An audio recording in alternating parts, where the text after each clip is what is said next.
보병은 그 연대장에게 별이 아니라 보통 말동이라고 하는 그 세 개가 연대장입니다. 대령. 보병은 연대장에게 독립된 인사권이 있습니다.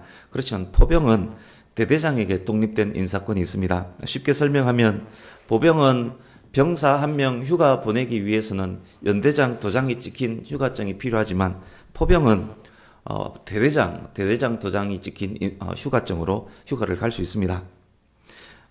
그러니까 포병 대대에 포대장, 즉 중대장을 제외한 인원에 대한 인사, 휴가, 상벌권이 보병은 연대장에게 있지만 포병은 대대장에게 있습니다. 그게 왜 그럴 수밖에 없냐 하면 포병 한 개 대대는 보병 사단 한 개를 지원합니다. 그리고 포병 한 개 중대, 즉 포병 한 개 포대는 보병 대대를 지원합니다. 그렇기 때문에 그 레벨이 보병 연대급과 포병 대대급이 이렇게 맞춰집니다. 보병 대대급과 포병 포대가 또 이렇게 맞춰집니다. 그렇기 때문에 보병은 대대장이 되어야만 지휘차, 즉 1호차, 집차 이야기입니다. 보병은 대대장이 되어야만 집차가 나오지만 포병은 포대장 되면 집차가 나옵니다. 그래서 포병은 포대장이 집차를 타고 다니고 보병은 대대장이 집차 타고 다닙니다. 저는 집차 타고 다녔습니다. 제가 포대장일 때 이야기입니다. 수시로 신병이 대대로 전입을 옵니다. 한 번 올 때 10수명이 옵니다. 신병 느낌 딱 오지 않습니까? 모자 꽉 눌러 쓰고 눈빛 또랑또랑 하면서 그리고 부동자세로 이렇게 인사과에 딱 앉아 있습니다. 열 몇 명이. 신병 전입 오는 날 각 포대 포대장들은, 보병으로 말하면 중대장입니다. 각 포대 포대장들은 우수 인력을 자기 포대로 데려오기 위해서 눈치작전을 벌입니다. 거기에도 눈치작전이 있습니다. 슬며시 인사과에 가서 인사 파일을 이렇게 확인하고 또 말도 시켜보고 눈빛도 살핍니다. 마음에 드는 병사가 있으면 인사 파일에 연필로, 저 같은 경우에 그렇게 했습니다. 연필로 간략하게 기록합니다. 저는 C 포대장, 찰리 포대장이라고 그럽니다. 저는 C 포대장이었는데 그 병사 인사 파일 밑에 C 포대 희망 이렇게 딱 적어 놓습니다.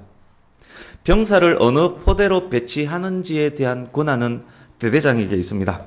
대대장이 병력을 배치할 때 포대장이 메모를 해놓은 그 메모를 무시하지는 않습니다. 거의 그대로 반영이 됩니다. 그렇지만 아무리 인사 파일을 확인하고 말을 시키고 눈빛을 확인해도 그중 어느 병사가 진국인지는 알 수가 없습니다. 지나봐야 알 수 있지 그 순간에는 알 수 없습니다. 겉으로 보이는 모습과 또 인사 파일 자료로는 정말 우수한 인력인지 알 방법이 없습니다. 자기 포대로 데려왔는데 얼마 지나지 않아서 후회하는 그런 경우가 허다합니다. 그런데 저에게는 우수 인력을 선발하는 그 특별한 노하우가 있었습니다. 굉장히 궁금하지 않습니까? 인사과에 신병이 왔다는 이야기가 들리면 조용히 인사과로 갔습니다. 다른 포대장들이 이미 왔다 갔든 말든 상관없습니다. 인사 파일을 한번 훅 훑어봅니다. 그렇지만 인사 파일 훑어보는 것은 그냥 형식일 뿐이었습니다. 다른 포대장이 없을 때 기회를 봐서 신병들이 쫙 모여있는 그 자리에서 제가 이렇게 말합니다. 야, 싸움 잘하는 놈 손들어. 이렇게 합니다. 그러면 그때 손 반쩍 떨면서 이병 누구누구 하는 병사가 있습니다. 그러면 다른 거 보지 않고 그냥 시포대 희망 이렇게 딱 적어 놓습니다.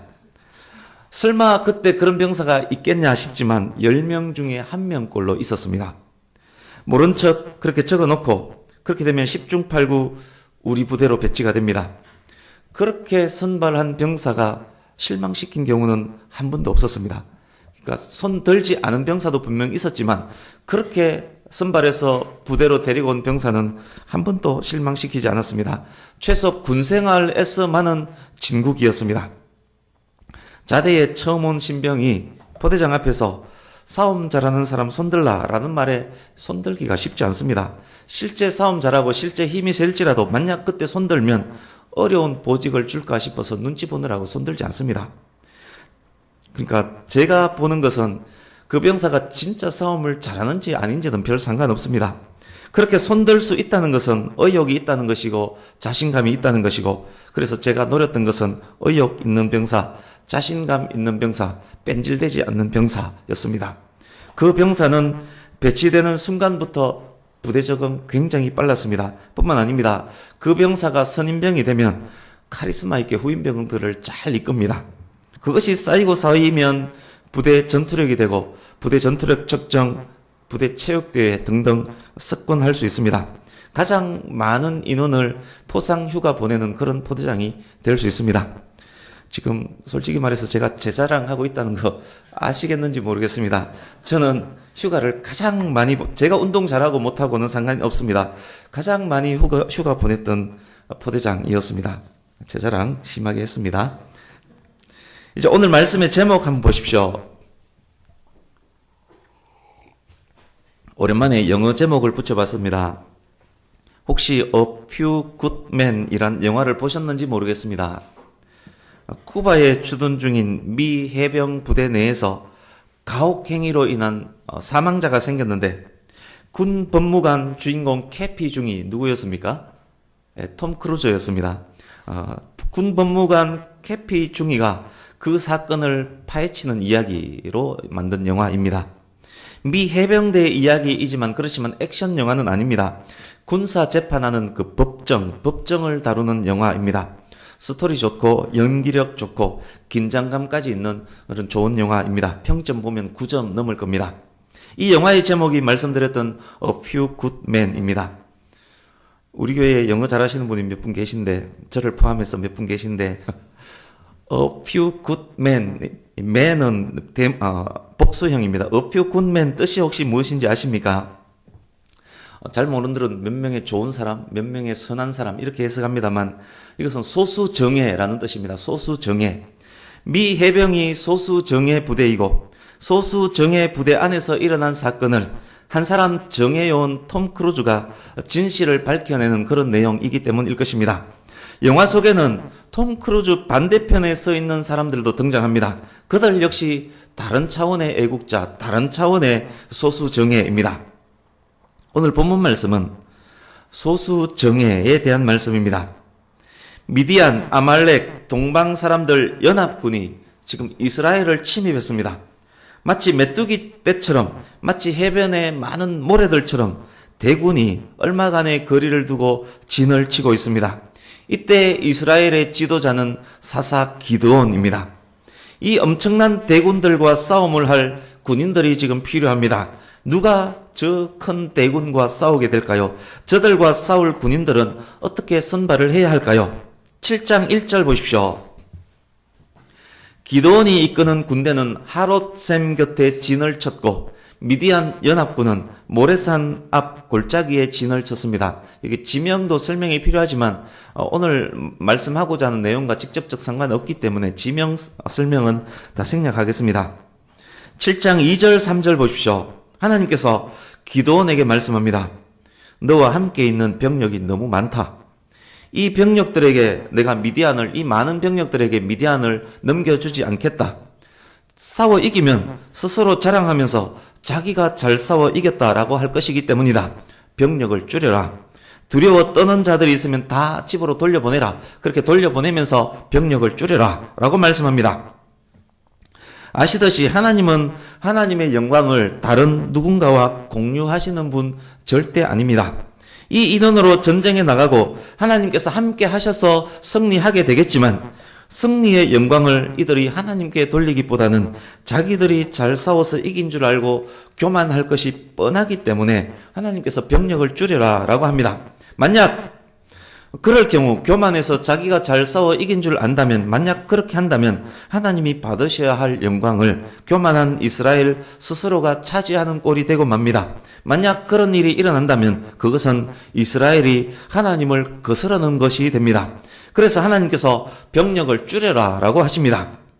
도대체 지금 현재 이스라엘 병력이 얼마나 많았길래 줄여라 라고 하십니까? 3절 뒷부분 보십시오. 기드온이 하나님의 명령대로 전쟁 때문에 두렵고 떨고 있는 자들을 돌아가라 라고 하자 22,000명이 돌아가고 10,000명이 남습니다. 그러니까 최초의 병력이 32,000명이 있었는데 22,000명이 돌아가고 10,000명이 남았습니다. 8장 10절을 미리 한번 보십시오. 8장 10절. 이미 미디안 연합군은 패배했을 때 상황인데 8장 10절 이때 미디안 연합군, 오늘 본문 7장 현재 미디안 연합군의 병력 수가 나옵니다. 이때 미디안 연합군의 병력은 13만 5천 명입니다. 12만 명이 죽었고 남은 자가 15,000명이었다. 13만 5천 명 연합군 미디안 적군이 있었습니다. 적군 13만 5천에 아군 병력 3만 2천 명이었는데 줄이라 하셔서 줄이고 나니 아군 병력 10,000명만 남았습니다. 순종하여 3분의 2 이상 줄인 것은 그야말로 기드온의 큰 믿음이 있는 행동이었습니다. 하나님의 백성 이스라엘이 전쟁을 앞두고 두려워 떨고 있다면 그것은 근본적으로 신앙의 문제입니다. 하나님을 의지하기보다는 적의 인원이 많음으로 인해서 두려워 떨고 있던 병력, 불신앙의 병력 22,000명이 돌아갔습니다. 이제 10,000명만 남았습니다. 이 상태로 전쟁하면 13.5대 1입니다. 4절 앞부분 보십시오. 7장 4절. 10,000명으로 병력을 줄였는데 하나님께서 그래도 많다, 더 줄여라 라고 하십니다. 그리고 이어서 말씀합니다. 싸움에 나갈 인원을 너를 위해서 내가 선발하겠다. 병력을 물가로 인솔해라. 내가 이 사람은 합격하면 너와 함께할 병사이고 이 사람은 불합격하면 추가로 돌려보낼 병사다 라고 말씀합니다. 어쩌면 이때 기드온은 매우 황당해 했을 수 있습니다. 13.5대 1에서 병력을 더 줄이면 도대체 몇 대 몇 초로 싸우라는 말입니까? 그러나 기드온은 하나님의 명령에 순종합니다. 하나님께서 직접 병사를 선발하겠다라는 말씀은 이 전쟁을 하나님께서 책임지시겠다라는 말씀이기 때문이었을 것입니다. 이제 5절에서 7절 보십시오. 그런데 싸울 병사를 선발하는 방법이 매우 특이합니다. 강으로 가서 물을 마시게 합니다. 아마 강으로 갈 그때 병사 전체가 목이 마른 상태였을 것입니다. 어떤 병사는 무릎을 꿇고 엎드린 상태로 얼굴을 물에 담그고 마치 개처럼 이렇게 벌컥벌컥 물을 마십니다. 이렇게 짚고 무릎을 꿇고 얼굴을 물에 대고 물을 마셨다는 이야기입니다. 어떤 병사는 쪼그려 앉아서 두 손으로 이렇게 물을 마십니다. 개처럼 무릎 꿇거나 엎드려 마시는 병사가 있을 때 하나님께서 얘는 집으로 라고 하십니다. 두 손으로 물을 떠서 마시는 병사가 있을 때 얘는 미디안과 싸울 병사 이렇게 말씀합니다. 그렇게 구분해서 두 팀으로 딱 나누고 보니 집에 갈 병사는 9,700명이고 전쟁터로 함께 갈 병사는 300명입니다. 이런 선발의 근거가 도대체 무엇일까요? 물을 이렇게 먹고 저렇게 먹는 것이 전쟁과 무슨 상관이 있다고? 이렇게 선발된 300명으로 어찌 13만 5천 명의 대군과 싸운단 말입니까? 공무원 시험도 아니고 복권 추첨도 아니고 300의 람보라면 모를까? 450대 1이 말이나 됩니까? 왜 두 손으로 물을 떠서 먹는 사람이 선발되었느냐? 이것에 대해서는 성경이 설명하지 않습니다. 그렇지만 많은 신학자들이 이렇게 설명합니다. 저도 자주 그렇게 설교하는 설교를 들었습니다. 이렇게 설명합니다. 손으로 물을 떠서 먹은 300명은 임전태세를 잘 갖춘 병사들이다. 그러니까 물을 마시면서 사방을 살핀다는 이야기입니다. 언제든 적군이 올 수 있기 때문에 목말라 물을 마시는 그 순간에도 사방 사주 경계가 이렇게 사주를 경계한다는 뜻입니다. 사주 경계를 철저히 하는 병사들이다. 안일하게 엎드려 물을 마시는 자들로 어찌 신속하게 일사불란하게 전쟁을 할 수 있다는 말인가? 성도들도 마찬가지이다. 300명의 용사처럼 임전태세를 갖춘 군사처럼 언제든지 사역에 임할 정신적 자세를 갖춰야 한다. 이 본문으로 설교하면 대부분의 목사님들이 그렇게 설교를 합니다. 여러분들께서는 어떻게 생각하십니까? 하나님께서 손으로 떠서 물 마시는 사람을 선정한 것이 그들이 임전태세를 갖추고 사주경계를 잘하는 병사들이었기 때문이었을까요? 정말 이들이 사주경계하느라고 손으로 물을 떠서 마신 것 같습니까? 저는 그렇지 않다라고 생각합니다. 만약 그렇다면 차라리 싸움 잘하는 놈 손들어 라고 하는 것이 더 나았을지 모르겠습니다. 오히려 그렇게 제가 선발한 것처럼 그렇게 선발한 것이 임전태세 잘 갖추고 사주경계 잘하고 전쟁 잘할 병사를 뽑는 것이라고 생각합니다. 물 마시고 있는 이 상황을 잘 생각해 보십시오. 지금 이 상황은 사주경계가 필요한 상황이 아닙니다. 적진은 저 멀리에 있고 아직 적군은 움직이지 않고 있고 아직 적과 접하고 있는 그런 접전 상황이 임박하지도 않았습니다. 만약 접전 상황이라면 아군 병력이 물가에서 이러고 있을 수가 없습니다. 8절 앞부분 한번 보시겠습니까? 8절 앞부분.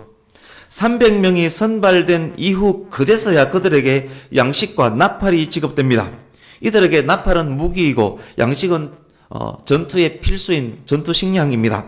이게 무슨 말입니까?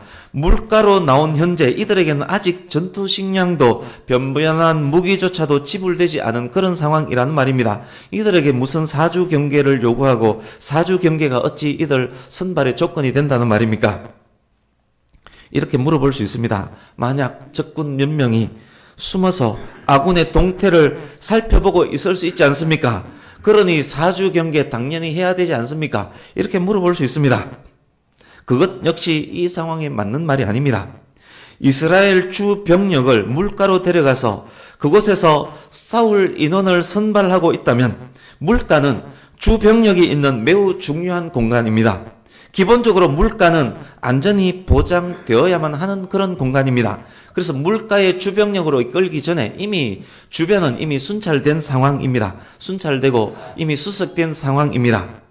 이럴 경우 당연히 주요 지역에 경계병을 충분히 배치해 두어야만 합니다. 기드온은 각각의 요지에 이미 경계병을 배치하고 연락체계를 갖춰놓고 그러고 나서 물가로 병력을 데려왔을 것입니다. 이것은 전술의 기본 중의 기본입니다. 경계병에서 신호가 올 때 그때 즉각 임전태세를 갖추면 됩니다. 그렇습니다. 이 상황에서 물을 마시는 병사가 사주 경계할 이유가 전혀 없습니다. 이미 경계병들이 철저하게 사주 경계를 하고 있습니다. 제가 평신도일 때 목사님들이 경계태세하지 않았기 때문에 선발되지 못한 9,700명에 대해서 이야기하실 때마다 저는 앉아서 이런 생각했습니다. 포대장 출신으로 감히 말하는데 아무래도 그건 아니다. 그 상황에서 사주 경계하는 병사가 있다면 상당히 오버하는 병사다. 그런 병사는 오히려 도움이 안 되는 고문관이 될 가능성이 굉장히 많다. 실제로 만약 그 상황에서 사주 경계한다고 이러고 물먹고 있는 사람이 있다면 그 사람은 고문관 될 가능성 굉장히 많습니다. 왜냐하면 기본 전술은 기드온 때나 지금이나 다르지 않기 때문에 그렇습니다. 그렇다면 손으로 떠서 물 마셨던 300명이 기드온과 함께 싸울 인원으로 선발된 이유가 무엇일까요? 저는 대부분 목사님들이 설명하는 것과 정반대라고 생각합니다.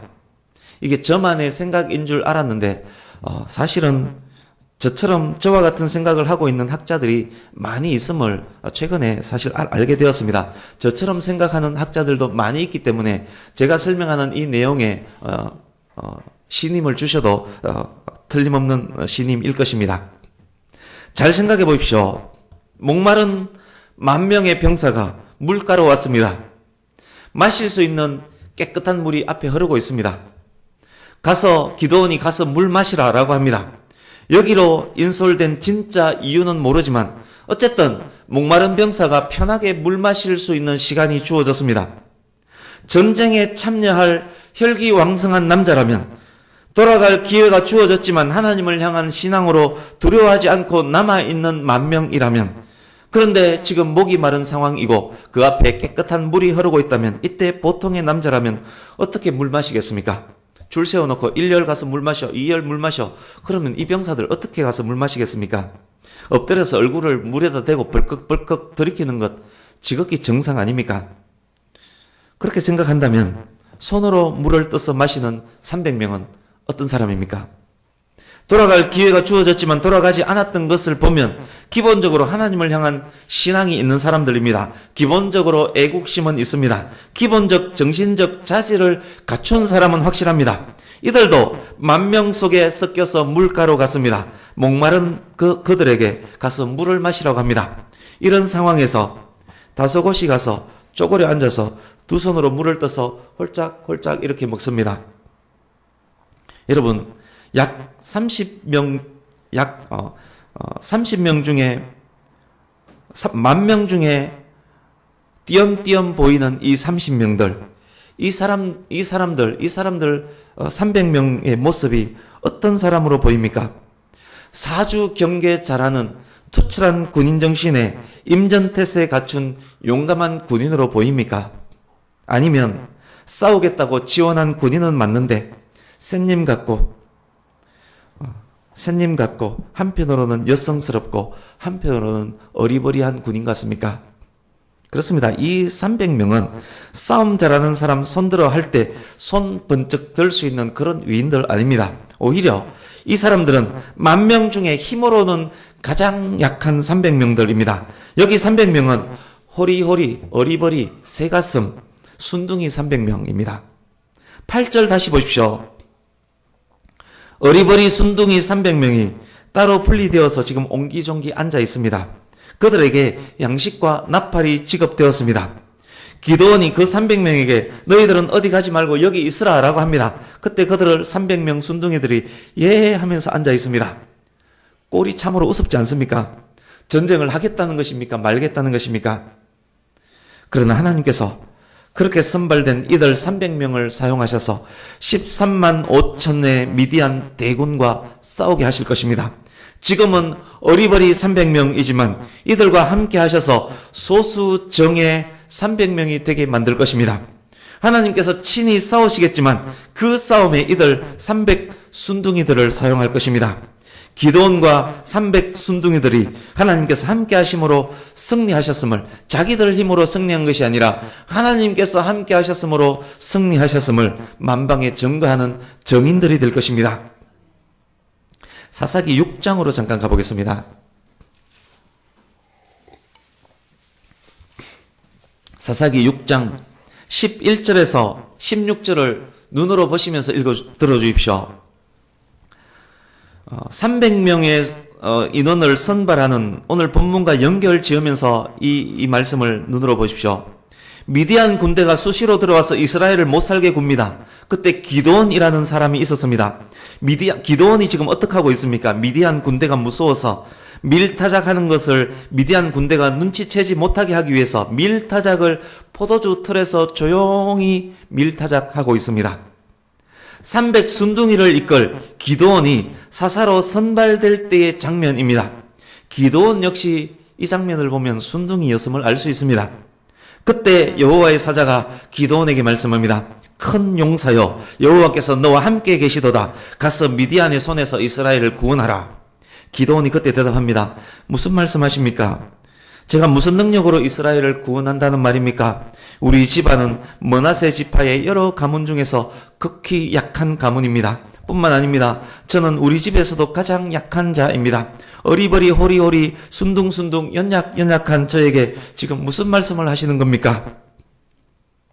6장 16절 함께 읽어봅니다. 6장 16절 같이 읽습니다. 시작. 여호와께서 그에게 이르시되 내가 반드시 너와 함께 하리니 네가 미디안 사람 치기를 한 사람을 치듯 하리라 하시니라. 아멘.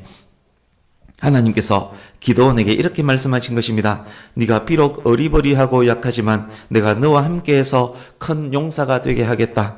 네가 미디안 군대를 가볍게 이길 것이다. 이제 말씀 두 곳을 찾아서 함께 읽으려고 합니다.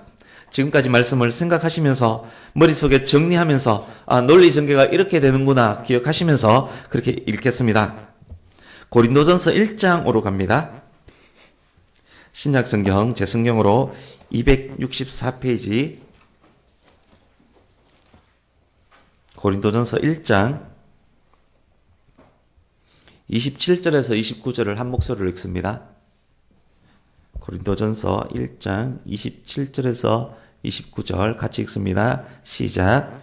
그러나 하나님께서 세상에 미련한 것들을 택하사 지혜 있는 자들을 부끄럽게 하려 하시고 세상에 약한 것들을 택하사 강한 것들을 부끄럽게 하려 하시며 하나님께서 세상에 천한 것들과 멸시받는 것들과 없는 것들을 택하사 있는 것들을 폐하려 하시나니 이는 아무 육체도 하나님 앞에서 자랑하지 못하게 하려 하심이라. 아멘. 하나님의 일하심은 항상 그렇습니다. 하나님께서는 가난한 자, 약한 자, 어리버리, 순둥이들을 택해서 미디안 13만 5천의 대군을 쳐부숩니다. 그렇게 하시는 이유가 오직 하나님의 영광을 위해서입니다. 그 누구도 하나님 앞에서 교만하지 않게 하기 위해서입니다. 말씀 한 곳 더 보겠습니다. 고린도후서 12장으로 갑니다. 고린도후서 12장 9절에서 10절.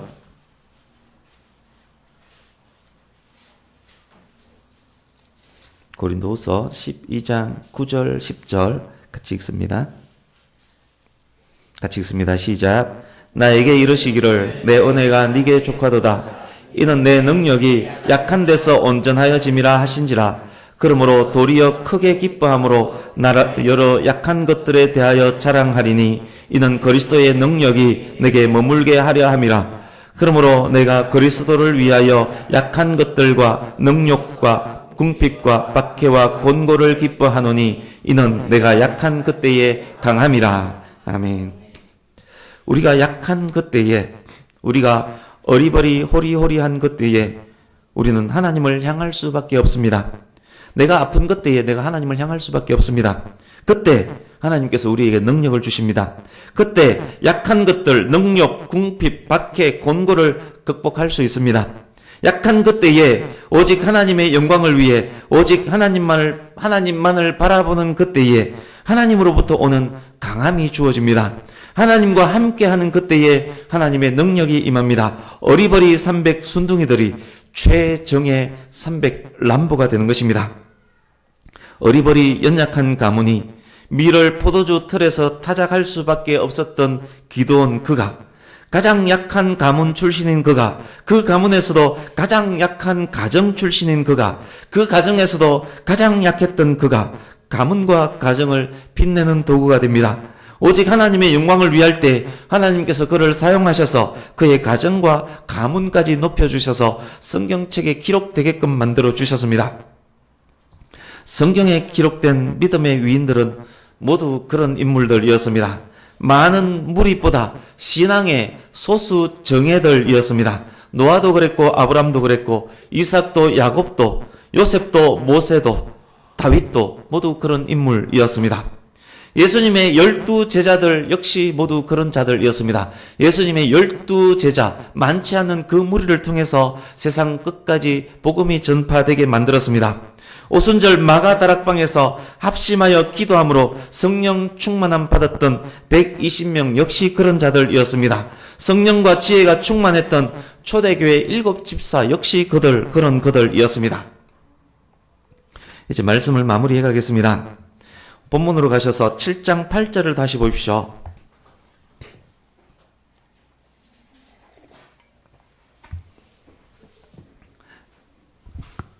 양식 들고 나팔 들고 앉아있는 300명의 어리버리 순둥이들이 지금 보이지 않습니까? 말씀을 다 듣고 8절을 보면 300명 옹기족이 앉아있는 300명 어리버리들이 보일 겁니다. 객관적으로 볼 때 이 전쟁의 결과는 뻔하지 않습니까? 이스라엘의 미래 역시 암담하고 깜깜하지 않습니까? 좀 더 가까이 가서 어리버리 300명에게 여러분 자신들을 한번 투영해 보십시오. 혹 이들의 모습이 현재 저와 여러분의 모습은 아닌지 모르겠습니다. 이 모습, 이 어리버리한 모습으로 무슨 충성을 할 것이며 무슨 효도를 할 것이며 어떻게 미디안 대군과 싸울 수 있다는 말입니까? 이 모습으로 어떻게 공중권세 잡은 사탄과 영적 전투를 할 수 있다는 말입니까? 그러나 감사할 것 있습니다. 그래도 저와 여러분은 하나님의 백성, 성도라는 것입니다. 그래도 우리에게는 하나님을 향한 믿음이 있다는 것입니다. 그래도 우리는 두려운 자들 돌아가라 라고 했을 때 믿음으로 남아 있었던 성도들이라는 것입니다. 그러기에 우리에게는 희망이 있습니다. 그러기에 우리는 승리할 수 있습니다. 우리가 하나님의 이름을 높일 수 있습니다. 나라를 구할 수 있고 가문과 가정도 구할 수 있습니다. 나라에 충성할 수 있고 부모께 효도할 수 있습니다. 나의 약함을 알고 오직 하나님만을 의지하고 나아갈 때 나의 자랑을 위하는 것이 아니라 하나님의 영광만을 위할 때 지금은 양식 들고 나팔 들고 어리버리 샌님처럼 앉아있지만 하나님께서 함께 하시고 하나님의 손에 들려진 군대가 될 때 300 람보가 되어서 450대 1 싸움에 승리하게 될 것입니다. 횃불과 나팔과 항아리를 들고 미디안 대군을 격파하게 될 것입니다. 가정의 달이고 어버이 주일입니다. 진정한 효도가 무엇이겠습니까? 약하고 미련하고 보잘것없는 저와 여러분의 집안에서 약하고 약했던 내가 가정과 가문을 세우고 부모님의 이름을 높이는 것, 그것 효도 아니겠습니까? 그것이 참으로 우리 부모님이 원하시는 것 아니겠습니까? 그것이 또한 참된 부모의 본 아니겠습니까? 이렇게 어떻게 어리버리 약한 내가 하나님의 영광 드러내는 정의 용사가 될 수 있습니까? 어떻게 우리가 하나님의 A few good men이 될 수 있겠습니까? 비록 내가 약하고 가난하고 어리버리 할지라도 가장 먼저 하나님으로 인하여 가장 먼저 내가 하나님의 영광을 위한 그 마음 중심이 나의 속에 확실히 들어차 있을 때 그때 최정의 소수정의 용사가 되는 것 아니겠습니까? 우리 마음 중심이 가장 우선적으로 하나님의 영광을 위하는 그 어떤 것보다 하나님의 영광을 위하는 나의 자랑이 아니라 하나님의 영광을 위한 내가 될 때 그때 하나님께서 우리를 들어서시고 약할 때 강함 만들어 주시고 우리를 사용하시어 큰일 하시는 것 아니겠습니까? 우리의 승리는 그곳에 있는 것입니다. 함께 말씀 두 곳을 읽고 마치려고 합니다. 오늘 말씀의 결론입니다. 어리버리 300 순둥이들이 300 람보가 되는 방법.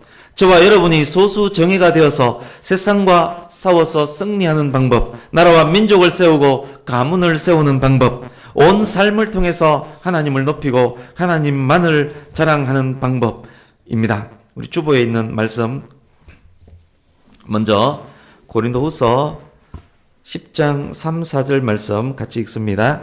시작. 우리가 육신으로 행하나 육신에 따라 싸우지 아니하노니 우리의 싸우는 무기는 육신에 속한 것이 아니요 오직 어떠한 견고한 진도 무너뜨리는 하나님의 능력이라. 아멘. 에베소서 말씀 같이 읽습니다. 시작. 우리의 씨름은 혈과 육을 상대하는 것이 아니요 통치자들과 권세들과 이 어둠의 세상 주관자들과 하늘에 있는 악한 영들을 상대함이라. 그러므로 하나님의 전신갑주를 취하라. 이는 악한 날에 너희가 능히 대적하고 모든 일을 행한 후에 서기 위함이라. 아멘. 우리는 약하고 우리는 가난하고 우리는 아프고 그렇지만 대적들은 강합니다. 그러나 약한 내가 하나님을 바라보며 하나님과 함께 행할 때 하나님의 전신갑주 갑옷을 이야기합니다. 에베소서 쭉 읽어보면 그런 내용이 나옵니다. 진리의 허리띠, 의의 호심경, 복음의 신발, 믿음의 방패, 구원의 투구, 성령의 검, 그것이 하나님의 전신갑주입니다. 하나님의 전신갑주를 취할 때 하나님의 능력이 우리의 능력이 됩니다. 우리는 약하지만 우리는 하나님의 손에 들려진 무기가 됩니다. 우리는 13만 5천의 대군을 능히 무찌를 수 있는 300의 소수 최정예가 됩니다. 우리 교회가 약하다고, 우리 교회 인원이 적다고, 여러분 가정이, 여러분 가문이 현재 약하다고 전혀 염려 근심할 것 없습니다. 하나님의 손에 들려진 무기가 되면 그 13만 5천의 대군도 쉽게 물리칠 수 있는 소수 최정예가 됩니다. 말씀을 마칩니다. 하나님의 영광을 위한 소수 정예, 나라와 가정과 가문을 위한 소수 정예, 부모님과 가문의 이름까지 높이는 소수 정예, 백양교회와 백양교회 모든 성도님 되시기를 예수님의 이름으로 축복합니다.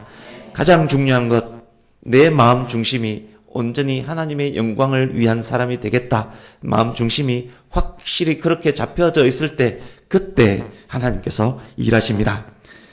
오직 하나님의 영광을 위한 귀한 여러분 되시기를 예수님 이름으로 축복합니다. 아멘. 기도하겠습니다.